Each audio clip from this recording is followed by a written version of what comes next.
Hi guys! Welcome back po muli to Moonchild Magodaran Channel.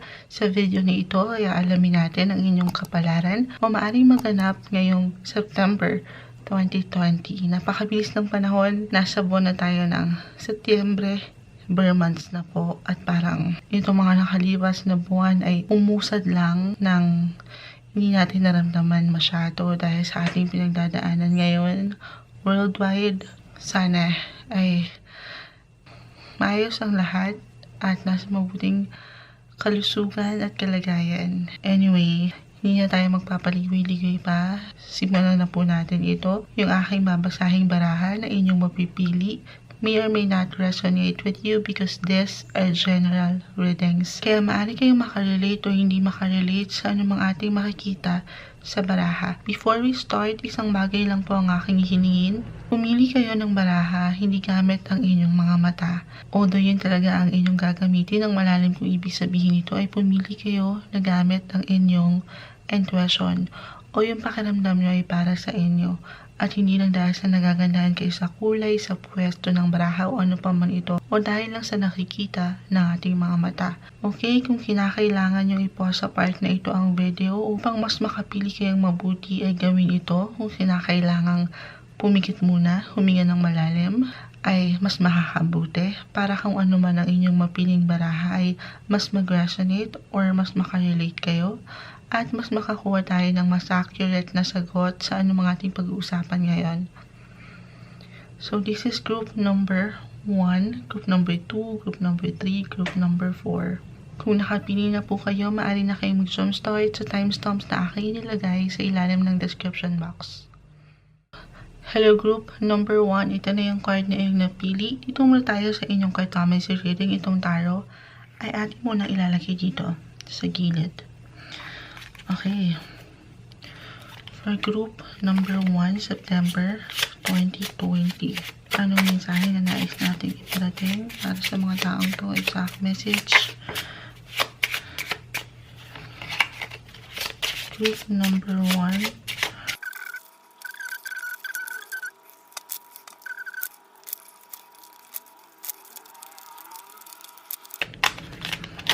Okay.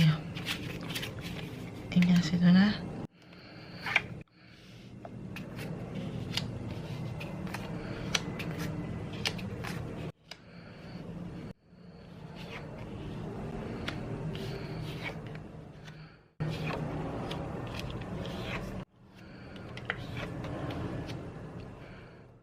Okay, let's spread more.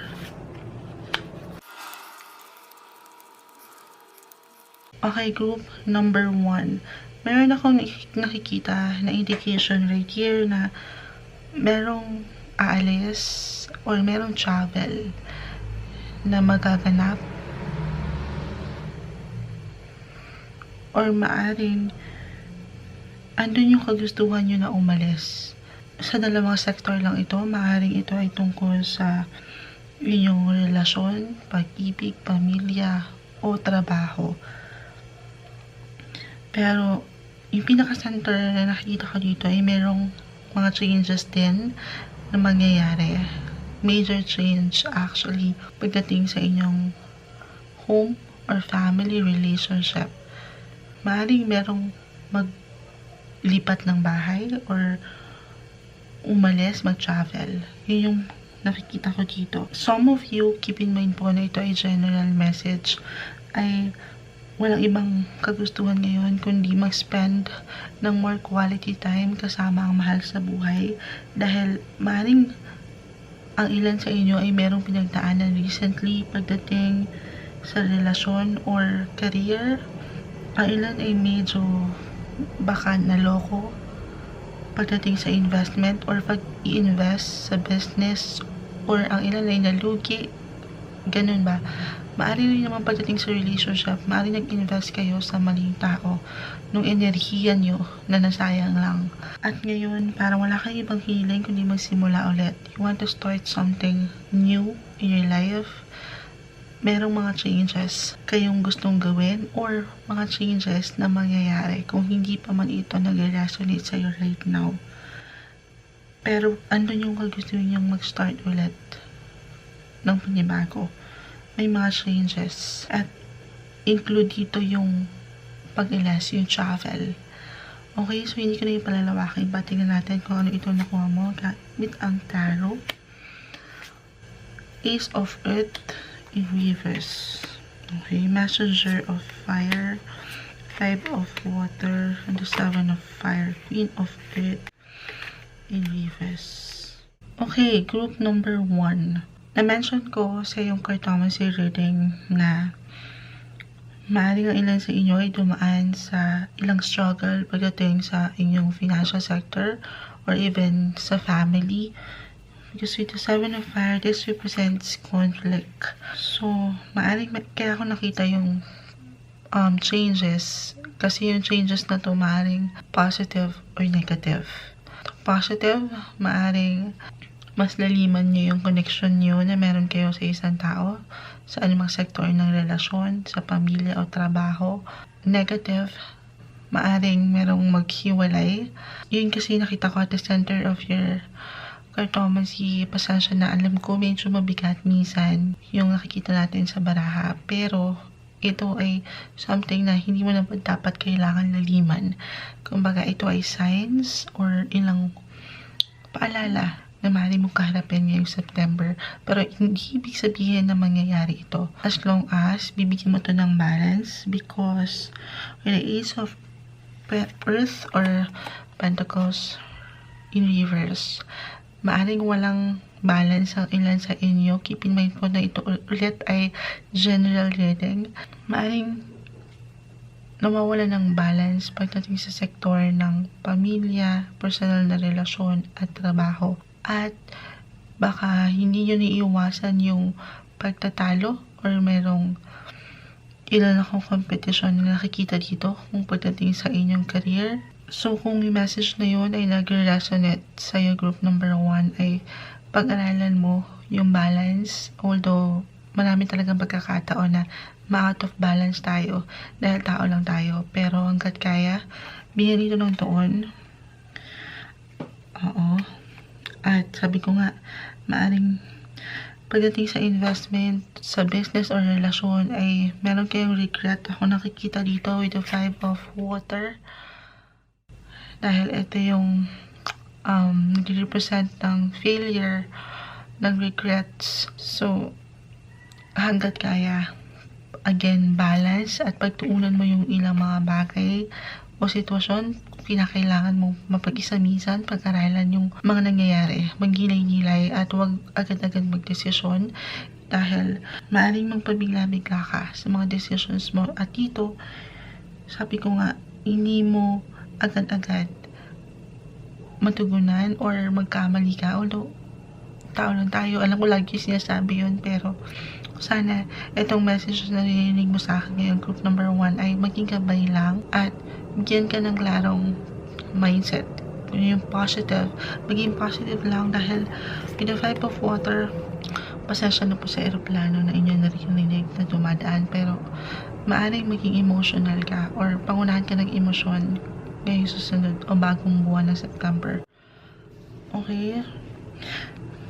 Queen of Earth in reverse. Maring nitong mga nakalipas or kayo yung klase kasi ng tao na nagpro-provide financially pagdating sa ilang tao sa inyong paligid, maaring sa pamilya, at mas pinagtuunan nyo sila ng pansin itong mga nakaraang buwan o taon sa inyong buhay at nakalimutan nyo yung inyong sarili. Positive note of the Queen of Earth in reverse na nasa center ng inyong baraha ay mas pagtutuunan nyo ng atensyon ngayon ng inyong sarili. Kumbaga, ito yung isang bagay na the best na magagawa mo. Take a break at ikaw naman.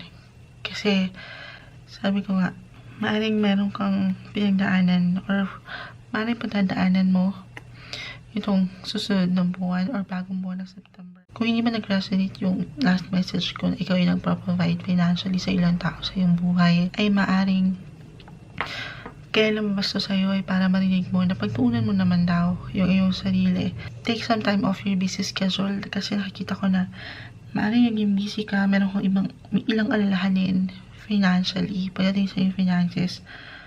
At may mga pagbabago ako na magkas sa yung cartomancy na medyo hindi umaayon sa palagay mo sa iyong ganap o sa iyong sarili.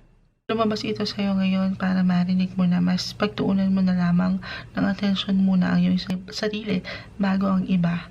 Kasi baka nag-i-invest ka na masyado ng iyong enerhiya sa isang tao na parang hindi naman worth it for now or hindi nagiging helpful para sa iyo o dito sa ilang sitwasyon na maaring iyong kaharapin ngayong buwan, bigyan ng oras o panahon ng sarili.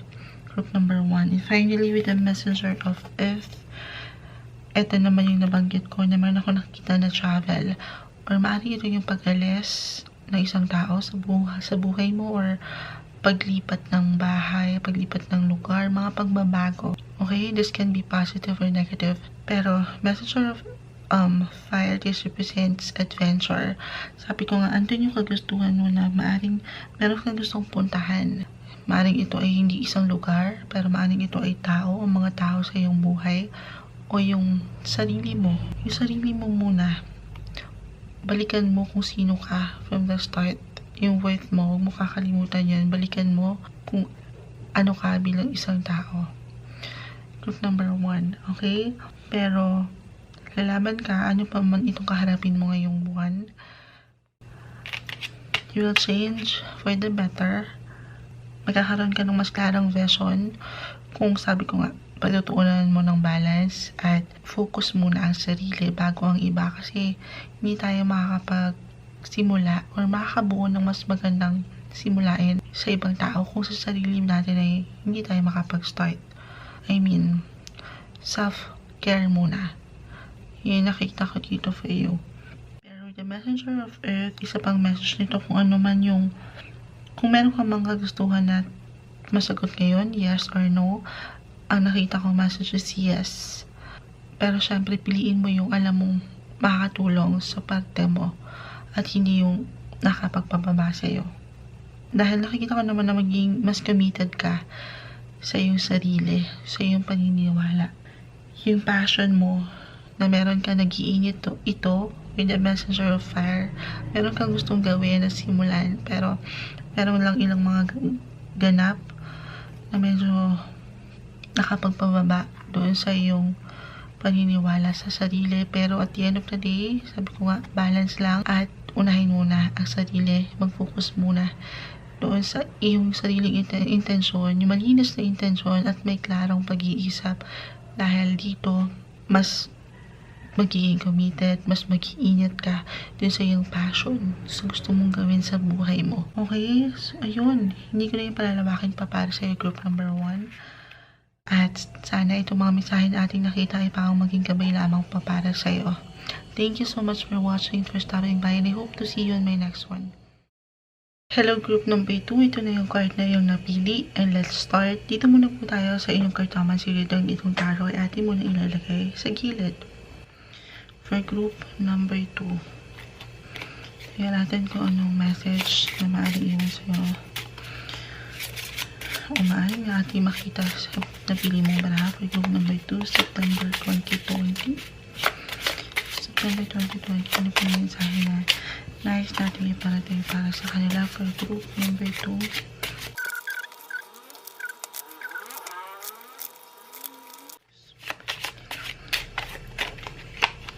okay.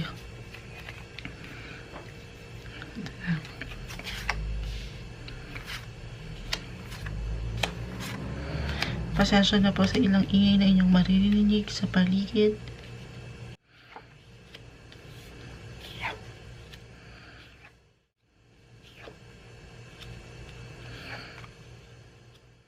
Okay, let's read more.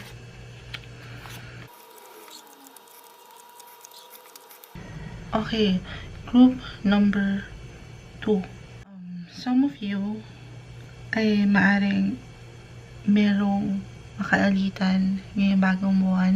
Keep in mind po na ito ay general message. Kasi meron ditong indication na napakahalaga ng komunikasyon kung paano mo panghawakan yung yung sarili in terms of communication, pag nagsasalita ka, pakikipag-usap, pagbabahagi. Dahil meron ako nakitang indication na maaaring ito ay isang malapit sa'yo na medyo hindi kayo magkaunawaan sa ilang parte. At maaaring ito ay in regards sa yung o merong koneksyon sa pera, usaping pinansyal. Maaaring meron kayong mga unexpected na bayarin at ito yung maaaring isang factor kung bakit magkakasagutan kayo. Or for those who are in a relationship, maaaring meron kayong iniiwasan na isang tao, maaaring ito ay inyong kapareha or kung hindi man isang kaibigan. Parang wala na lang kayong gustong gawin o isipan ngayon kundi magkaroon ng peace of mind dahil yun yung nasa center ng iyong baraha with the 6 of clubs. At wala kang ibang hiniling ngayon kundi mag-focus doon sa inyong sarili na lang munang enerhiya. Dito medyo meron kayong iniiwasan.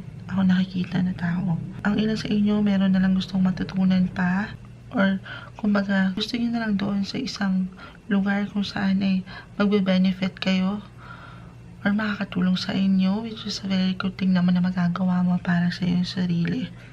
Ano pa man ito, with the 6 of clubs, again, wala ka na ibang nilalais kundi magkaroon ng tahimik na posisyon ngayong buwan sa alinmang sektor ng buhay.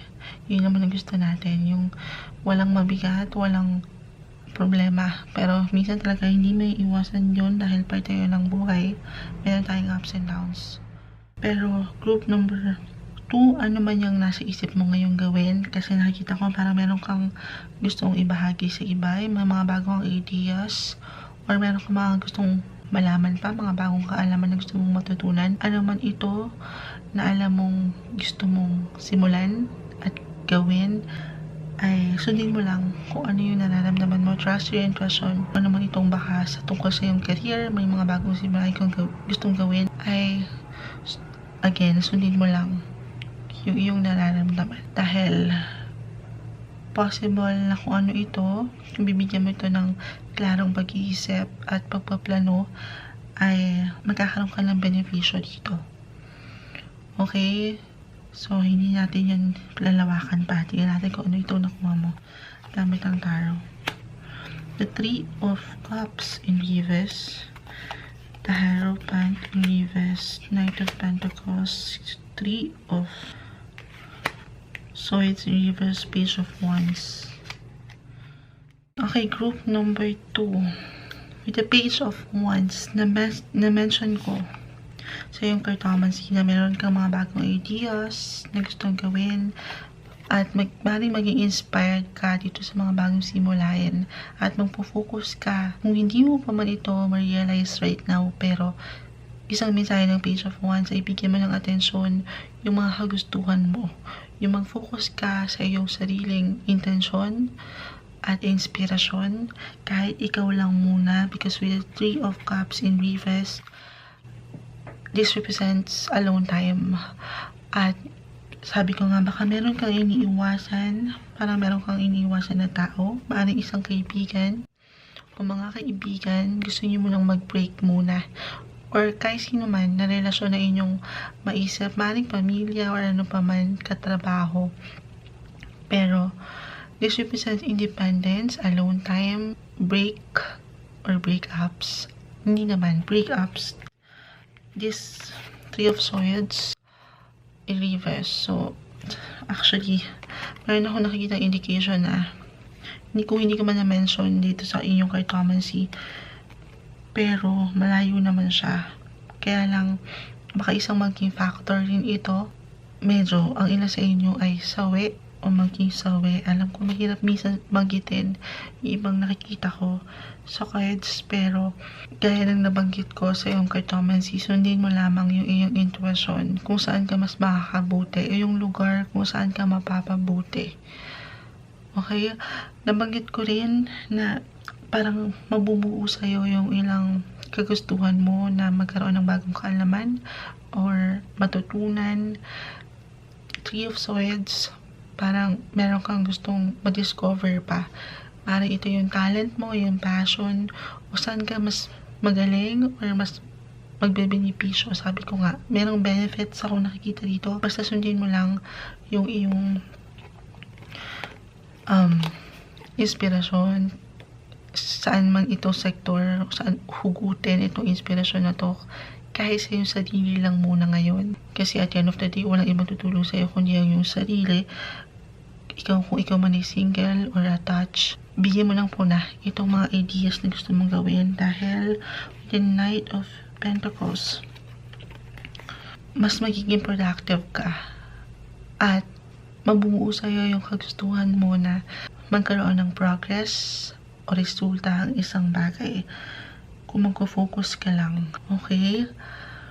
So, sobrang nakarelate sa isa't isa yung cards, nakaka-happy yun. With the Hierophant in reverse, sundin mo lang yung iyong paniniwala. Sabi nga, trust your intuition. Kung alam mo, sa puso mo, yung nararamdaman mo na okay pa, then go. Pero kung hindi na, sa sitwasyon na ito ay parang nasasaktan ka lang or parang nagkakaroon lang ng alalahanin sa parte mo, ay mag-stop na or stop na lang muna at mag-focus ka dito sa iyong goal. Dahil merong progress kung iyo lamang sisimulan at bibigyan ng tuon, merong resulta. With the Hierophant, this represents yung iyong mga paniniwala. Sundin mo lang ito. Yung kalayaan mo, magkakaroon ka ng freedom dito sa mga isipin na to. Bigyan mo lang ng sapat na tuon at atensyon ng sarili. Focus. Group number 2. Okay, simulan mo kung ano ang gusto mong simulan. Life is too short, sabi nga nila. Pero bigyan pa rin ng tamang pagpaplano. Huwag pa sugod-sugod agad. Pag-isipan. At huwag kang magpapatalo doon sa damdamin mo na parang nagpapagulo sa'yo. Pero nakikita ko naman na ang gusto mo lang ay yung umusad. Ayaw mo na ng negativity. Focus sa sarili. Okay? So, ayun. Hindi ko na yung palalawakin para sa'yo. Group number 2. Sana itong ating nakita sa iyong barahay parang maging gabay lamang pa para sa inyo o para sa'yo. Thank you so much for stopping by and for watching. And I hope to see you on my next one. Hi, group number 3. Ito na po yung card na inyong napili. And let's start. Dito muna po tayo sa inyong Thomas reading itong tarot. Ay atin munang ilalagay sa gilid. Pasensya na po sa ilang ingay na inyong maririnig. Anyway, yan ang message natin for group number 3. September 2020. Anong maaaring iwan natin ng mensahe para sa kanila. Group number 3. September 2020. Message ko pala na anong blessings. Blessings na maling ito.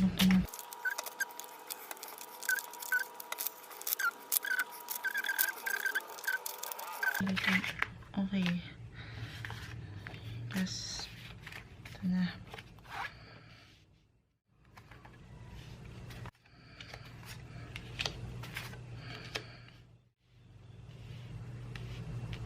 Okay. Ayun na.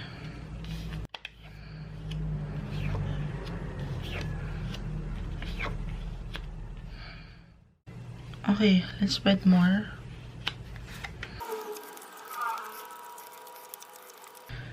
Okay, group number 3.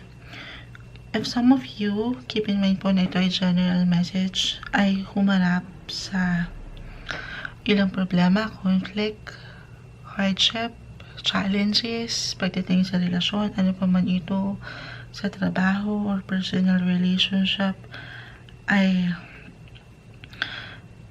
I'm telling you na nakapag-move forward ka, malalagpasan mo to ngayong buwan.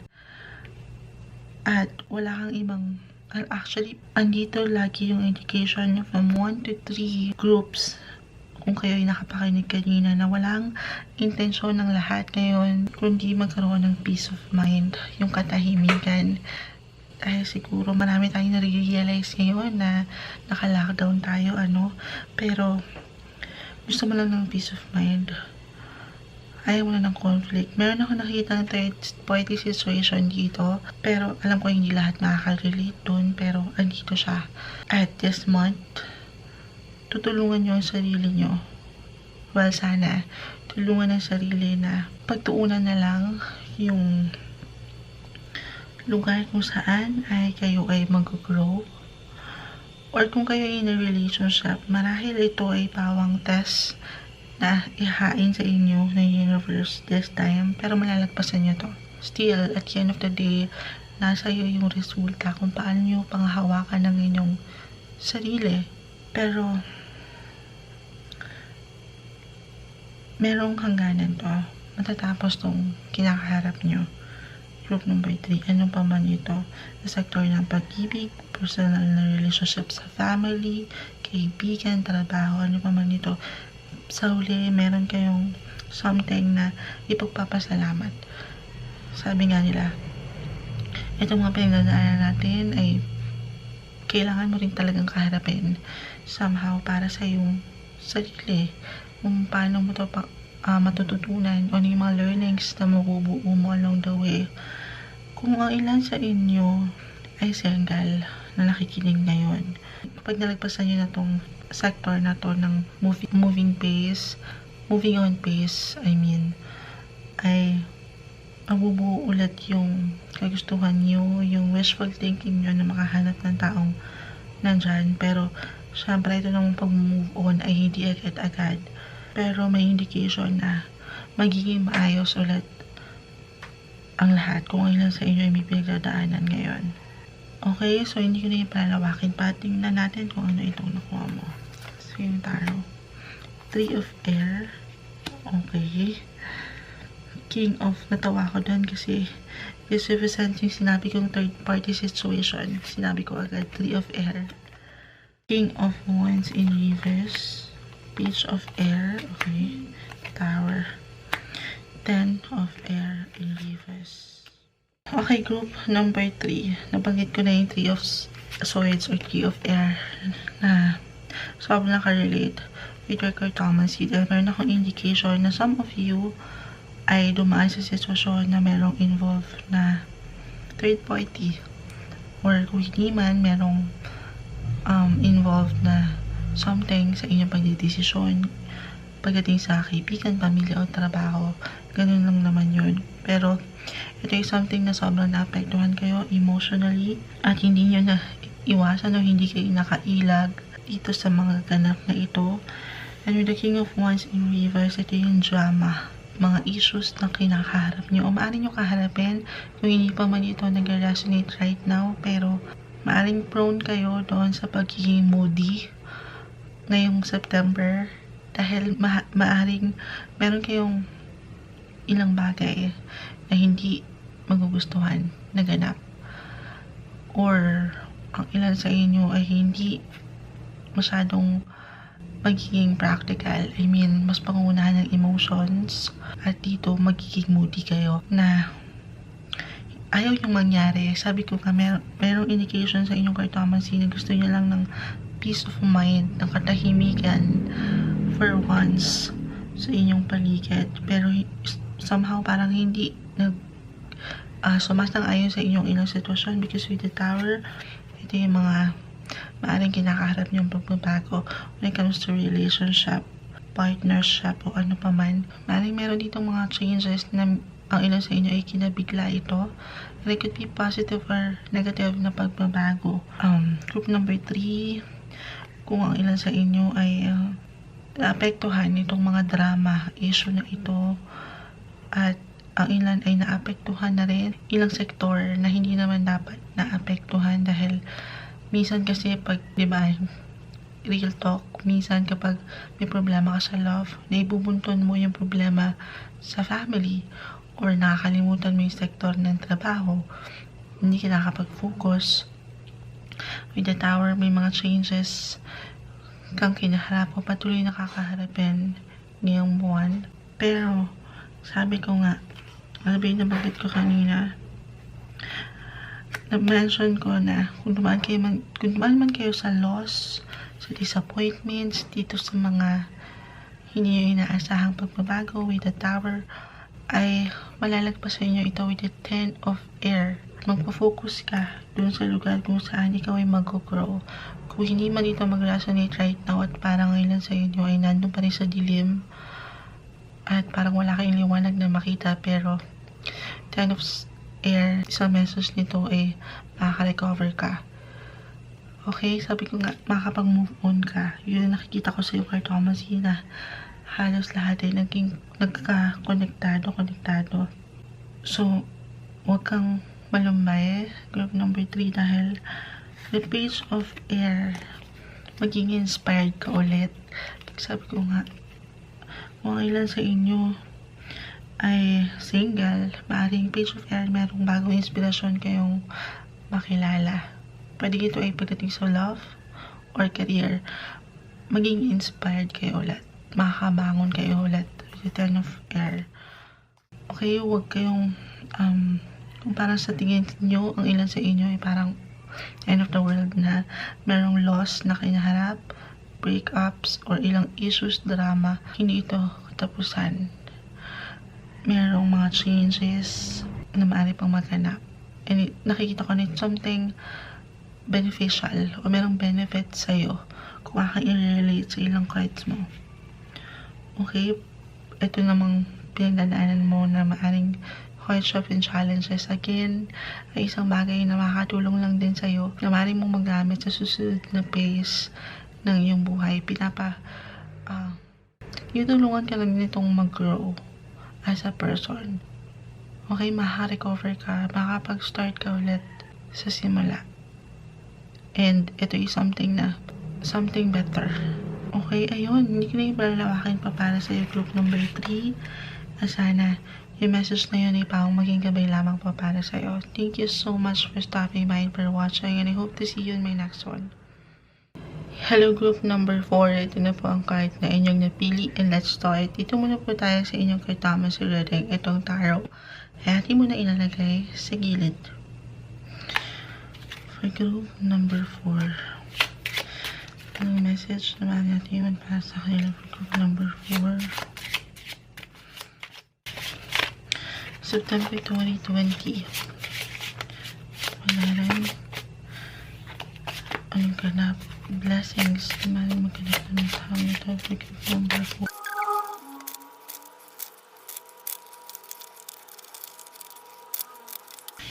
Okay.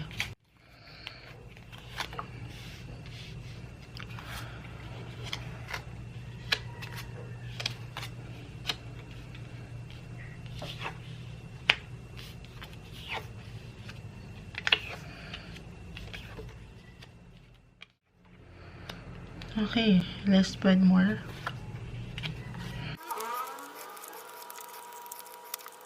Okay, group number 4. Minsan mabigat yung nakikita natin sa cards as much as possible. Kahit ayoko man mabanggit, pero ito yung nakikita ko. Pero maaari ang ilan sa inyo ay dumaan sa ilang challenges, pagsubok. Ganoon naman ang buhay, di ba? Harap tayo sa ups and downs ng life. Pero meron ilang worries isipin sa part mo. At ito ay something na in regard sa iyong personal relationship. Some of you, keep in mind po na ito yung general message, ay merong matuklasan na hindi mo inaasahan, or meron kayong matanggap na balita, or meron kayong malaman. Importante yung malalaman yung buwan tungkol sa isang tao na hindi nyo inaasahan na ganun pala siya, or nandito na kayo sa sitwasyon nito. May lungkot at magkakaroon ito ng impact sa parte mo. I feel the negative ito. Sana huwag tuluyan mapanghinaan ng loob. Ano pa man itong kinakaharap mo, whether you're single or attached, or maaari mong kaharapin ngayong buwan. Tibayan ang sarili. Ang ilan ay maaari meron pinagdadaanan sa work or sa kalusugan, dahil meron din ako nakita indication dito. Pero when it comes to your health, kung bibigyan mo ito ng sapat na atensyon at pag-alalay, ay nakikita ko na malalagpasan mo to. Ganun din pagdating sa iyong business or career, challenges lang ito hinaharap mo. Pagdating sa love, I feel na itong taong ito na maaaring tinitingnan mo na nandito na hindi nakatingin na sa'yo ay someone na meron pang hinahanap kung kayo man ay in a relationship. For those who are married na, marahil ito ay again test lang ito na maaari mong kaharapin sa pagitan yung dalawa, or maaari meron kayong hindi pagkaunawaan somehow ngayong buwan at medyo hindi kayo maging palagay sa isa't isa. Tingnan natin kung ano itong nakuha mo sa tarot, kung ano ating maaaring idagdag dito. King of Pentacles in reverse, the Two of Cups in reverse, the Devil in reverse. Okay, I'm getting a lot of negative reverse dito. Okay, group number 4. Lagi yung alalahanin na itong nababanggit yung message ay maaaring yung may apply sa inyo. Hindi po ito gender specific or dito sa isang tao na maaaring yung ikonektado kung saan kayong makaka-relate dito sa message na akin nababanggit. Okay? Some of you, group number 4 with the Devil in reverse, ay nandito sa isang sitwasyon na hindi nyo alam kung paano pa kayo makakaalis or parang limited lang yung options nyo at hindi nyo mawaglit or hindi nyo mapakawalan itong sitwasyon, bagay o inyong ginagawa. Parang hindi nyo mapakawalan itong mga unhealthy habits pagdating sa relationship or personal yung parang alam nyo hindi nakakatulong sa inyo pero patuloy pa rin kayong nakakapit o patuloy nyo pa rin ginagawa. Nabanggit ko sa yung card Thomas na maaring merong isang tao, ako kasi nakikita na parang umiiwas siya doon sa direksyon mo. Hindi ko alam, dahil hindi ko alam kung sino kayo, pero maari kasing ang ilan sa inyo kaya iniwasan ng tao ito ay syempre hindi tayo perfect. Medyo may pagkukulang ka rin bilang isang tao sa isang relasyon. Kaya naman naghahanap pa ng iba o naghanap na ng iba na gusto pang mag-explore itong tao ito. Or maaari rin naman, pasensya na po sa aso, ang ilan sa inyo ay sinusubukan na mag-start ulit with the Devil. Maaari ang ilan sa inyo ay tinatakasan itong takot na hindi nyo kaya napakawala ng sarili sa sitwasyon na to o hindi nyo magagawa na magsimula ulit somehow sa buhay. Parang sa palagay nyo nga wala kayong ibang options kundi patuloy na lang itong gawin kahit alam nyo hindi tama o hindi nakakatulong sa inyong personal growth. Maaaring ang ilan sa inyo ay dadaan o tumadaan ngayon doon sa lugar kung saan ay parang ang dilim-dilim. Whether ready kayo o hindi, maaaring pagdaanan nyo ito. Pero group number 4, kailangan harapin mo ito. Itong dilim na to, itong takot na to na parang sa palagay mo ay wala na, hindi ka makaka-alpas, oo, yung word na yun, hindi ka makakapag-let go. Okay, kasi sabi ko nga, parang itong taong ito, kung kayo man in a relationship or hindi, meron man kayong titingnan na isang tao sa buhay niyo na parang umiiwas or iwas, hindi natin alam kung anong sitwasyon na meron kayo. Pero kung itong message na ito ay nag-resonate sa'yo, group number 4, ay tulungan sana ang sarili. Alam mo naman na yung posisyon mo, kung saan ka lulugar, kung saan ay nakakatulong sa'yo o meron kang something na natatanggap in return. Pero kung wala at puro isipin lang, takot at pag-aalinlangan sa sitwasyon o sa iyong sarili, worst na pwedeng mangyari yun, ay i-let go mo na. Dahil hindi siya nakakatulong. Tulungan ang sarili na pakawalan itong mga unhealthy habits na sa palagay mo parang hindi ka makawala. Maaaring ito yung addiction mo.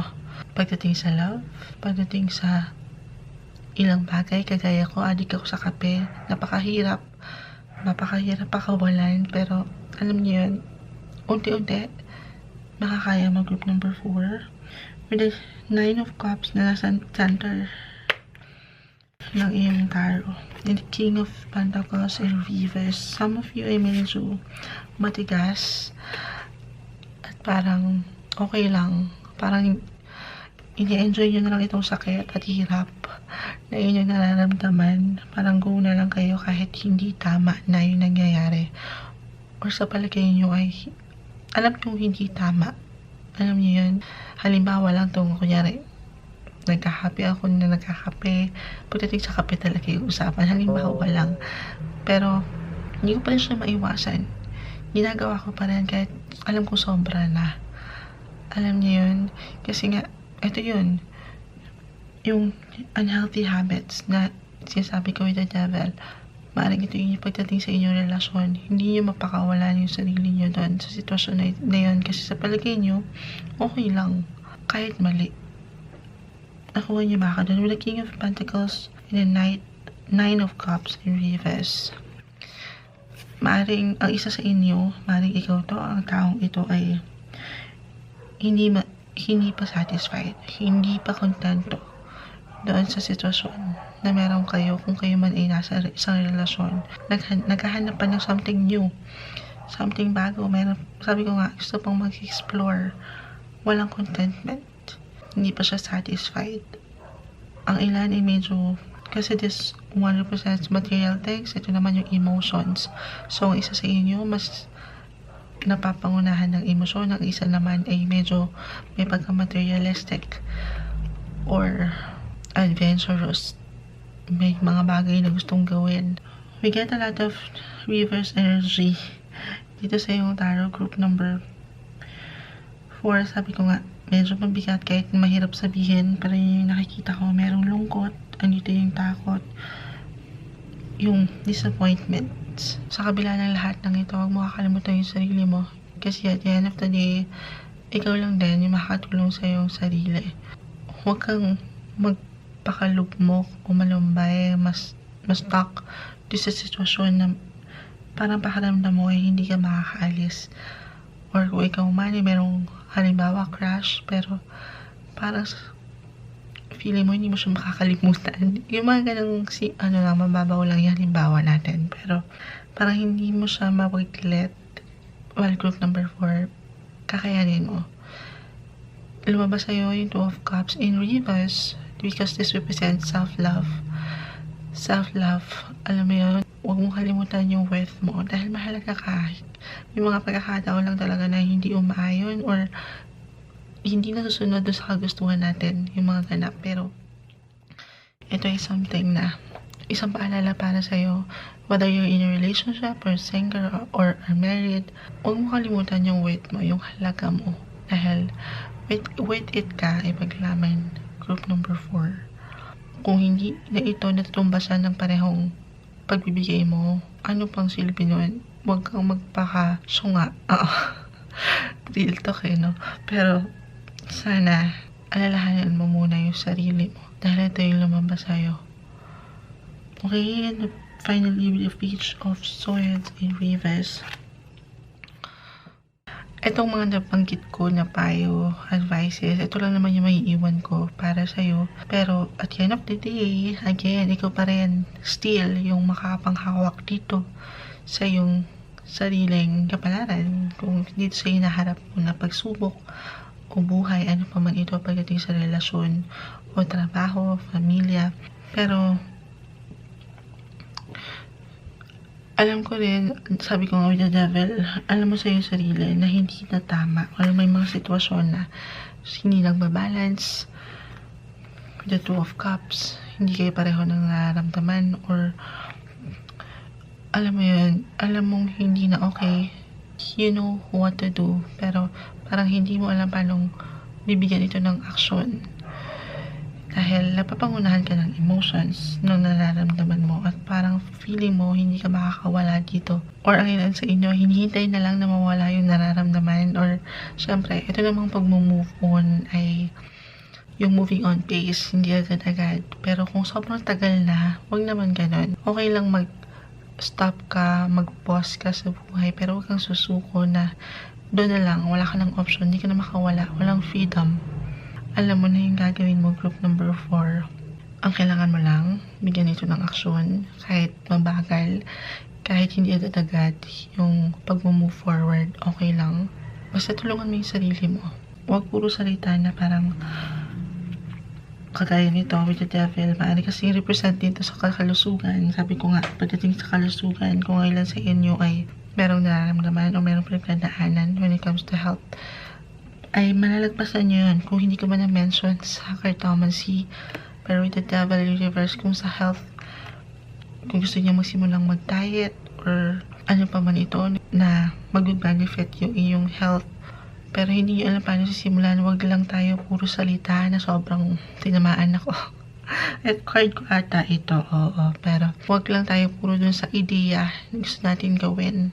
Pero bigyan din natin ito ng aksyon. Okay?